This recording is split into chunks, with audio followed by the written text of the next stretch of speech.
Bonjour et bienvenue sur cette vidéo traduite pour vous, ma gang de chanceux. Et Roger, c'est quoi le sujet de la vidéo aujourd'hui? C'est un gars qui a écrit un livre sur Elon Musk, là, puis c'est ça. J'aurais pas dit mieux. Sur ce, on regarde ça ensemble, là. Walter Isaacson, merci d'être avec nous. On va parler de votre livre sur Elon Musk. On a déjà beaucoup écrit sur Elon Musk. Il vit entre tweets, a révolutionné l'auto et l'espace, maintenant X. Vous l'avez suivi pendant 2 ans. Qu'avez-vous découvert qu'on ignorait sur Musk? Il y a plusieurs Elon Musk, plusieurs personnalités. Que ce soit le mode ingénieur acharné que vous connaissez bien, capable de concevoir une cellule de batterie, ou plus important, d'optimiser les étapes d'une chaîne de montage pour fabriquer cette cellule. Il y a aussi un côté sombre, presque démoniaque. Ça pose problème, surtout pour Twitter qui demande plus d'empathie. J'ai aussi appris l'origine de ces démons. Ils viennent d'une enfance brutale, avec un père psychologiquement abusif. Nous avons tous des démons de l'enfance, probablement. Les miens sont plus doux que d'autres, les siens bien pires. Avec Musk ou quiconque, comment ont-ils canalisé ces démons en moteur?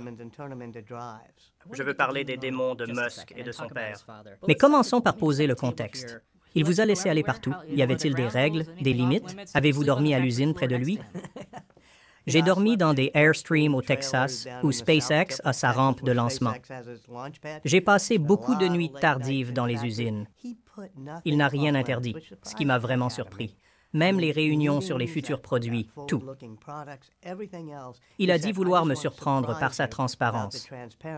Et j'étais d'accord avec ça. Je voulais être partout. Mais vous n'avez aucun contrôle sur le livre. Vous ne pouvez même pas le lire avant sa sortie. L'a-t-il lu maintenant? Je ne sais pas. Il le dit sur Twitter. Je ne sais pas. Il dit que non. On verra bien. Vous avez écrit beaucoup de livres. La bio de Steve Jobs est devenue un classique instantané.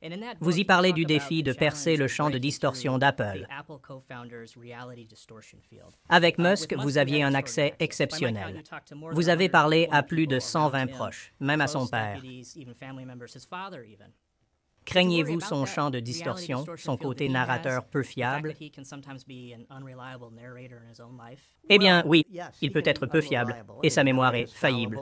Il se voit en héros dans chaque histoire. Mais je n'ai pas senti de distorsion. Il ne l'était pas.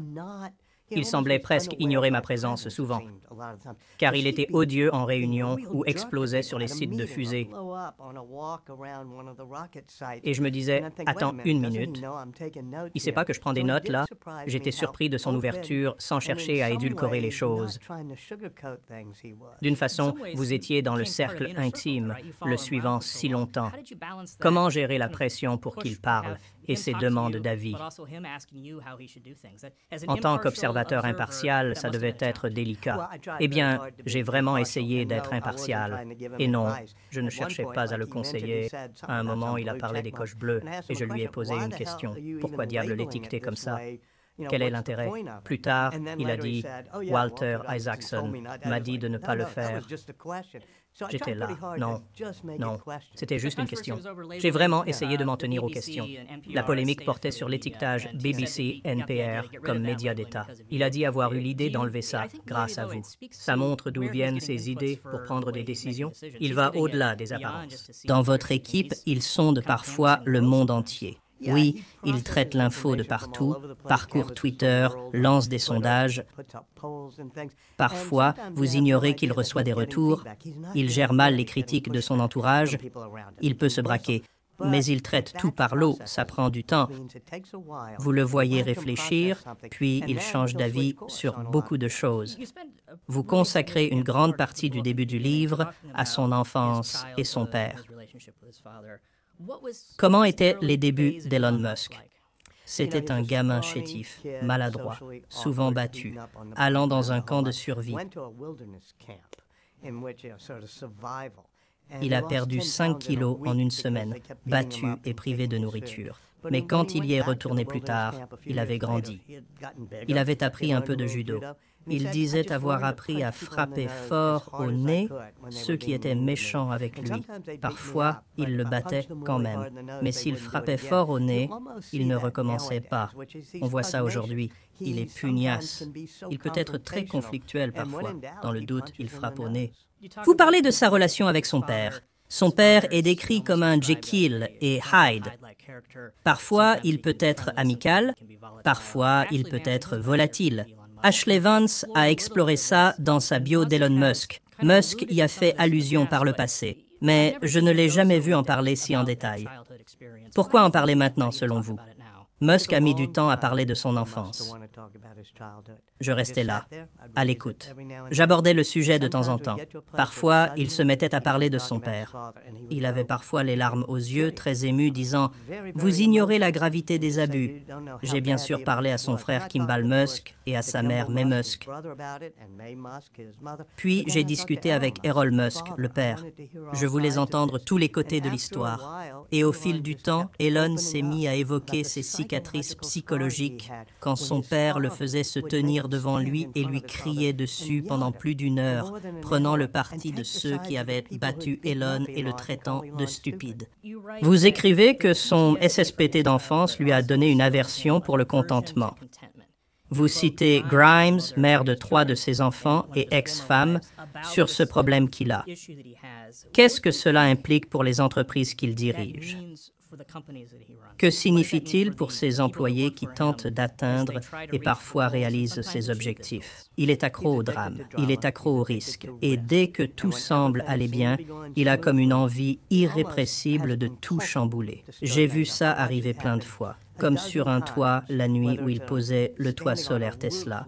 Et là, il dit « Ok, on va devoir passer à la vitesse supérieure. » Et il bouleverse tout. Il a chamboulé la conduite autonome il y a peu. J'y étais. Il a dit « On va miser sur l'IA et le machine learning, pas sur le code. » Ça fait de lui un perturbateur, mais aussi un leader compliqué. Ce qui rend ce livre unique, c'est qu'on est comme une mouche sur le mur, observant tout ça. J'ai écrit, d'autres aussi, sur son côté lunatique et sa façon de traiter ses employés, mais toujours après coup. Vous étiez là, dans la pièce. Quel est, selon vous, l'un des moments les plus surprenants où il a perdu son sang-froid avec quelqu'un? Ses employés. Oh, un vendredi soir à 22 heures, sur le pas de tir de SpaceX au sud du Texas. Tout se passe bien. Aucun lancement n'est prévu. Il voit seulement 2 personnes travaillant sur le site. Soudain, je vois le mode démon arriver, tel un orage du golfe du Mexique. Je me dis, c'est vendredi soir, 22 heures. Pourtant, il engueule Andy, le responsable du site de lancement. Il ordonne une mobilisation. Il fait venir 100 personnes de SpaceX, de Floride, de Californie, pour bosser 24/7, sans raison. Après, j'ai demandé à Andy ce que ça faisait d'être dans la ligne de mire. Je voulais voir l'impact du mode démon sur ceux qui le subissent, pas juste le côté d'Elon. C'est un des paradoxes qu'on observe dans les entreprises d'Elon. D'un côté, il inspire. De l'autre, il épuise rapidement beaucoup de gens. Vu son traitement des employés, pourquoi attire-t-il encore des talents? Eh bien, Gwynne Shotwell est chez SpaceX depuis plus de 20 ans comme présidente. Chez Tesla, Fritz von Holzhausen, Lars Marvi et d'autres sont là depuis longtemps. Ce sont ceux qui croient tellement en la mission qu'ils acceptent l'épuisement. J'ai parlé à l'équipe d'autopilote de Tesla quand ils créaient Optimus, le robot. Certains ont démissionné car c'était trop brutal de travailler avec lui. Ils se sont épuisés, mais l'un d'eux est revenu. J'ai demandé « Que s'est-il passé ?» Il a dit « J'ai choisi entre être épuisé ou m'ennuyer. J'ai choisi l'épuisement car je croyais en la mission. » Donc, certains tiennent, mais beaucoup craquent. Revenons à cette idée du mode démon. C'est quoi le mode démon pour vous? Le mode démon touchait aussi son père. C'est un peu comme Dr. Jekyll et Mr. Hyde. Un nuage l'enveloppe. Il entre en transe et devient froidement dur, jamais vraiment en colère. jamais physique, mais d'une brutalité froide envers les gens. Il ne se souvient presque pas de ses actes après. Parfois, je demande « Pourquoi t'as dit ça ?» Il me fixe, l'air de ne pas se rappeler ce qu'il a fait en mode démon. J'ai parlé à des gens qui bossent avec lui depuis des années, se croyant proches. Ils l'ont vu leur arriver aussi. Il part dans un autre monde et semble l'oublier après. Exactement. C'est comme voir un orage approcher. Et il entre en transe. Son père dit que ça lui arrive aussi. Il dit qu'il ne peut rien y faire. Ça arrive, c'est tout. Et pareil, ça arrive à Elon. Ce n'est pas pour l'excuser, mais il s'en souvient à peine. Grimes dit qu'il vaut mieux l'éviter en mode démon. C'est vraiment effrayant, dit-elle. Mais ce mode fait avancer les choses. Vous l'avez vu. Pouviez-vous sentir son arrivée? Une nuit, Grimes était là. Elle m'a chuchoté « mode démon ». Je ne l'avais pas encore vu. Elle le sentait comme un changement de pression. Et boum, il est devenu sombre. C'est comme avoir plusieurs personnalités. Parfois, il rit et vous montre du Monty Python sur des démarches loufoques pendant qu'il imite Optimus le robot. Mais il peut vite passer en mode ingénieur, parfois inspirant, parfois très sombre. Le mode démon est-il le super pouvoir d'Elon Musk? Est-ce l'équivalent du champ de distorsion de la réalité de Jobs? Le mode démon permet-il à Elon de foncer quand il faut surmonter des obstacles? Le thème du livre est « Peut-on retirer le côté sombre sans perdre l'ensemble ?» C'est vrai pour Jobs, il avait un champ de distorsion de la réalité. Sans ça, il n'aurait pas rendu les gens fous ni poussé à l'impossible. De même, ce côté sombre et risqué est nécessaire pour être le seul à envoyer des astronautes en orbite.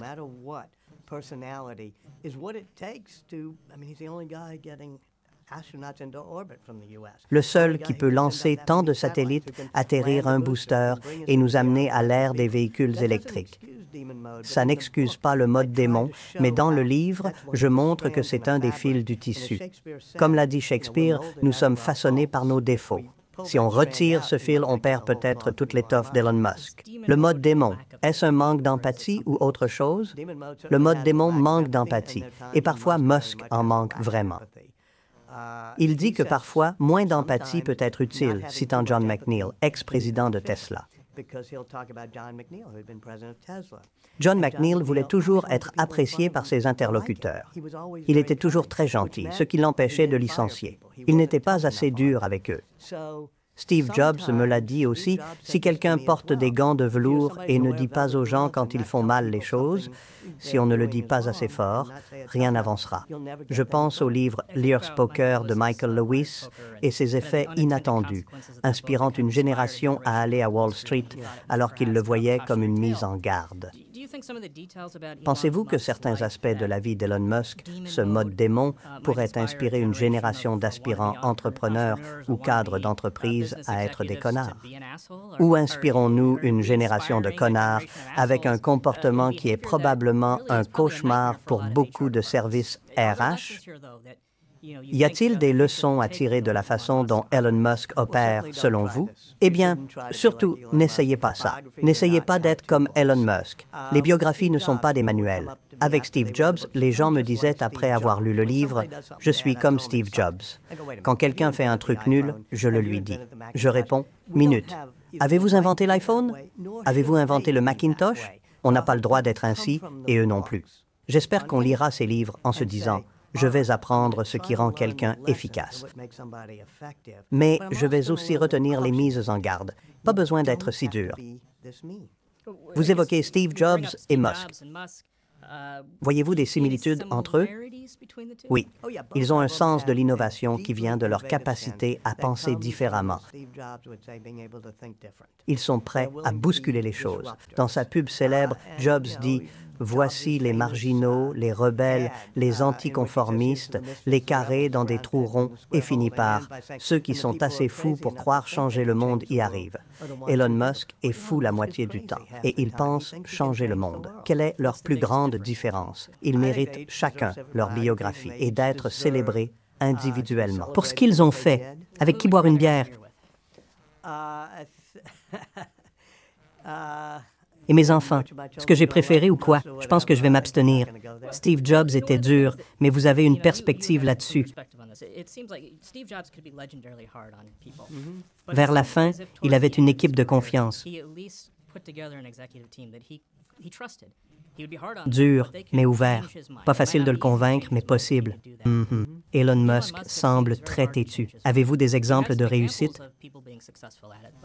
Elon est-il plus dur que Jobs avec son équipe? Musk gère mal les critiques, c'est sa faiblesse. Il n'accepte pas le non, mais avec le temps, les gens qui le connaissent bien savent comment le convaincre et finalement, il assimile l'info et agit. Par exemple, il voulait toujours faire une voiture mondiale pas chère à 25 000 $, un taxi robot sans volant, mais on lui disait « Non, on doit en faire un pour l'instant. Ça marchera bien. » Il y a 4 ou 5 mois, une réunion a eu lieu. Encore une fois, il lui présente l'idée, il faut une nouvelle voiture à 25 000 $ et elle doit avoir un volant. Il dit, d'accord, faisons-le. Vous touchez du doigt un de ces principes. On peut se tromper tant qu'on n'est pas à la fois confiant et dans l'erreur. Mais un défi, c'est sa façon de traiter les gens. Parfois, ils ont peur de lui annoncer les mauvaises nouvelles. Je pense que c'est un de ses problèmes, les gens. Parfois, ils hésitent à lui annoncer les mauvaises nouvelles. Il insiste pour qu'on les partage, souvent en premier. Mark, un de ses bras droits chez SpaceX depuis longtemps, sait que lors des réunions, Musk pousse toujours l'équipe à commencer par les mauvaises nouvelles. Donc, ceux qui réussissent autour de Musk sont ceux qui comprennent qu'il faut lui dire les mauvaises nouvelles, même si ça risque de créer des tensions. Un autre point clé, une de ses approches de gestion et de réflexion s'appelle les principes premiers. C'est une méthode de résolution de problèmes qui ne se fie pas aux solutions passées, mais cherche à atteindre l'objectif ultime en identifiant la racine du problème. Mais c'est très abstrait, difficile à saisir. En le côtoyant, on voit comment il transmet ce cadre décisionnel via ce qu'il appelle l'algorithme. Qu'est-ce que l'algorithme? L'algorithme est un processus en 5 étapes pour créer et fabriquer de bons produits et projets. Et vous avez raison. Ça commence par les principes de base. Il dit de remettre en question chaque exigence.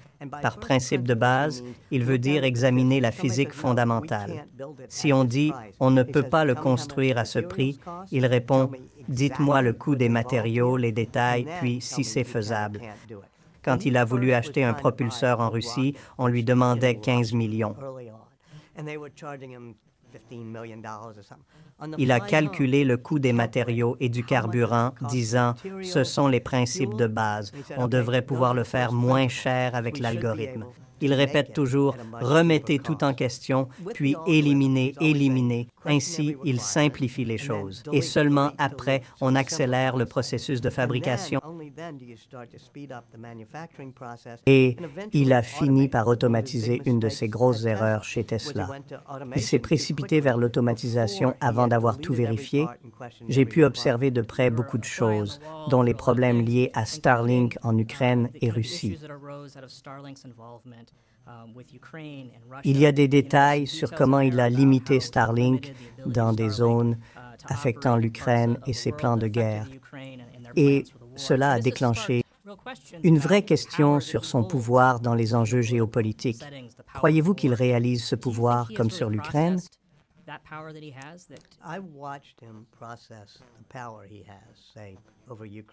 Il faut comprendre qu'il est le seul à avoir des satellites résistants aux hackers russes. Il les fournit à l'Ukraine pour soutenir leur effort de guerre. Mais après un moment, il géolocalise une partie de la Crimée, ce qui fait échouer une attaque, et il réalise. Et pourquoi suis-je dans ce film? J'ai créé ça pour que les gens regardent des films et jouent aux jeux vidéo. Il finit par appeler Jake Sullivan, conseiller à la sécurité nationale, et Mark Milley, chef d'état-major, pour un accord où Starlink vend des satellites à l'armée US. Donc, vous le voyez réfléchir? L'idée qu'il doit peut-être renoncer à une partie de ce pouvoir. Je veux dire, c'est une chose pour lui d'être, je ne sais pas, capricieux quand il dirige Tesla ou SpaceX, ce sont ses entreprises. Mais influencer une guerre, c'est un autre niveau. Et on se demande, est-il le roi Salomon ou un nouveau type de dictateur plus puissant qu'un gouvernement? Je pense qu'il est très mature, réel, et il prend des décisions intuitives et impulsives. Comme avec Starlink, je crois qu'il créera Starshield, une version militaire, en disant « Je cède le contrôle de ceci ». Il le vendra à un gouvernement. Il est conscient de lui, mais a une vision épique. Il se voit en héros de BD, en slip par-dessus, sauvant le monde. Ça peut être inquiétant. L'une des choses à son sujet, c'est qu'il a acquis beaucoup de pouvoir, non? C'est l'homme le plus riche du monde. Il change des industries. Certains, en montant, préfèrent agir discrètement ou en coulisses. Lui n'a aucun problème à ce que tout le monde sache ce qu'il fait. Pensez-vous qu'il y a quelque chose de différent là-dessus? Ça revient à l'idée de frapper quelqu'un sur le nez, sachant qu'il est prêt à frapper. Ça rappelle un gamin chétif, battu dans la cour, se cachant dans une librairie, lisant des BD de super-héros. Il a développé une mission, devenir une espèce spatiale, aller sur Mars, passer aux véhicules électriques, maîtriser la robotique et l'IA. Je pense qu'il se voit vraiment motivé par ces missions épiques. Vous parlez de missions et certains de ses partisans sont frustrés car ils ont adhéré à la mission de Tesla. Ils ont adhéré à la mission de SpaceX, puis le voient avec Twitter, maintenant X, et se demandent pourquoi il y consacre son temps. Qu'en avez-vous conclu? Est-ce pour posséder le terrain de jeu comme vous le suggérez ou était-ce juste une impulsion? C'était une impulsion d'acheter Twitter pour posséder le grand terrain de jeu mondial.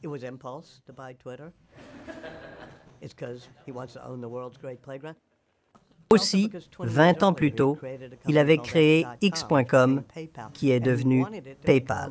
Il voulait en faire un système financier lié à un réseau social et une appli tout en un. Il voit Twitter devenir X comme la réalisation de cette vision. Je me demande, en commençant ce livre, quelle fin pensiez-vous écrire? Car je doute que vous ayez imaginé Twitter X comme conclusion. Non, au début, je pensais, voilà un type qui lance des fusées, il peut les faire atterrir et mettre des trucs en orbite. Personne d'autre n'y arrive.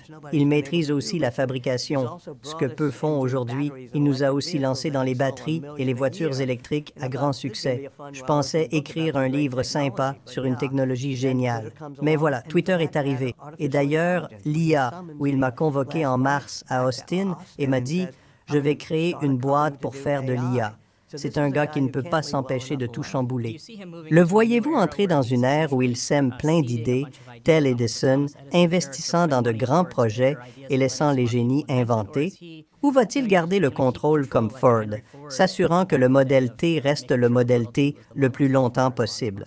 Eh bien, je pense que l'une de ses faiblesses, disons-le, c'est qu'il est vraiment un maniaque du contrôle. Vous voulez qu'il lâche prise. Pour Twitter, vous pensez, OK, Linda Yaccarino devrait le diriger. Mais il ne cède pas vraiment beaucoup de contrôle. Gwynne Shotwell, chez SpaceX, apprend à composer avec lui. Il est vraiment focalisé sur le produit. Elle gère l'entreprise. Mais non, je ne le vois pas céder le contrôle de ses entreprises, même s'il en dirige 6 ou 7 selon le décompte. Sommes-nous dans l'acte final de ce récit? A-t-il atteint son apogée? Est-il sur le déclin? Depuis des années, on prédit son effondrement épique. Et il a toujours su s'en sortir. Est-ce juste un autre exemple de cela? Dans mon livre, on parle souvent d'effondrement imminent. En 2018, Tesla et SpaceX ont tous deux des problèmes. En 2008, ils sont à court d'argent en fin d'année. Les gens disent, que c'est fini. Après Twitter, il retire les serveurs, licencie 85%. Je me dis que l'app va disparaître. Ça va s'arrêter. Et il s'attaque à l'IA. Il semble le faire tard, après OpenAI et Google. Mais pour l'instant, rien ne s'est effondré. Certains vont s'effondrer. Ce sera comme ces fusées et tout le reste. Ils croient qu'on n'atteint pas l'orbite sans exploser des trucs. Il y aura donc des débris, des choses vont exploser, mais ses réussites continuent de me surprendre. OK, il a réussi dans ces domaines. Revenons au début du livre, cependant. L'influence de son père, ses démons qu'il combattait et la crainte de sa mère qu'il devienne comme lui. Au final, est-il devenu son père? C'est une lutte épique, comme Star Wars, où Luke combat le côté obscur pour ne pas devenir Vador. Et c'est ce que May a dû dire. Le danger pour Elon est de devenir son père. On le voit dans son mode sombre, démoniaque. On le voit dans ses tweets et son virage à droite. Mais on voit aussi sa lutte pour maîtriser ses démons. On voit qu'il comprend l'impact de son enfance et comment combattre ses démons. Vous dites que John McNeil, un ex-adjoint clé de Tesla, vous a dit... On lui a demandé s'il était bipolaire et Elon a suggéré que c'était possible. À Saturday Night Live, Elon parle de son syndrome d'Asperger. Je fais l'histoire ce soir. Premier Asperger à animer SNL. Sa mère dit qu'il n'a jamais été testé enfant. Ou du moins le premier à l'admettre. Comment devrions-nous interpréter cela? Vous a-t-il parlé du syndrome d'Asperger? Pensez-vous qu'il l'a vraiment? L'idée existe depuis longtemps, mais est-ce diagnostiqué?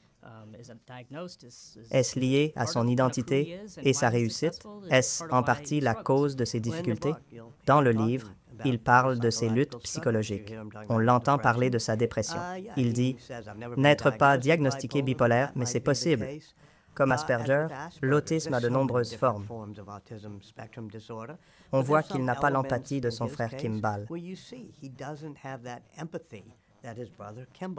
Tout cela fait partie de la composition de ce personnage complexe. Souvent, ça lui permet d'accomplir des choses étonnantes, mais parfois, ça vous laisse perplexe. Pour finir, Elon Musk ira-t-il sur Mars et y mourra-t-il comme il l'a évoqué? Il dit vouloir aller sur Mars et y mourir, mais pas à l'impact. Je ne pense pas qu'il ira personnellement sur Mars, même s'il l'espère. Je crois qu'il aura lancé des missions vers Mars avant sa mort, mais il n'est pas comme d'autres milliardaires. Il n'est pas pressé d'être le premier à bord de la fusée.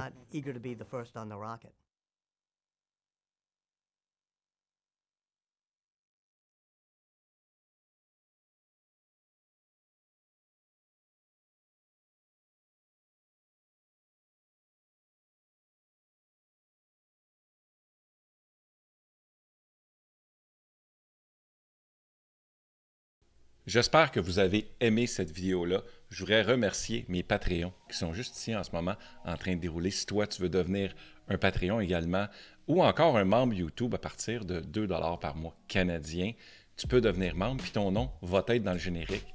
En plus, tu vas avoir accès à plein d'affaires. Va voir les liens, tu vas capoter. Également, ce que je voulais dire, si jamais tu veux voir d'autres vidéos comme celle-là, ben moi je te dirais, clique sur elle-là. Elle devrait t'intéresser, celle-là. Puis toi, mon Roger, as-tu de quoi à dire pour la finale? Qu'est-ce que t'en as pensé? Ben, j'en pense que le nom de l'auteur, c'était pas Kevin Bacon. C'est un autre nom. Là. Non. Le gars, il a écrit ça sur un ordinateur. Puis l'ordinateur, ben, ça me rappelle la fois que j'étais un dépanneur avec un chevreuil.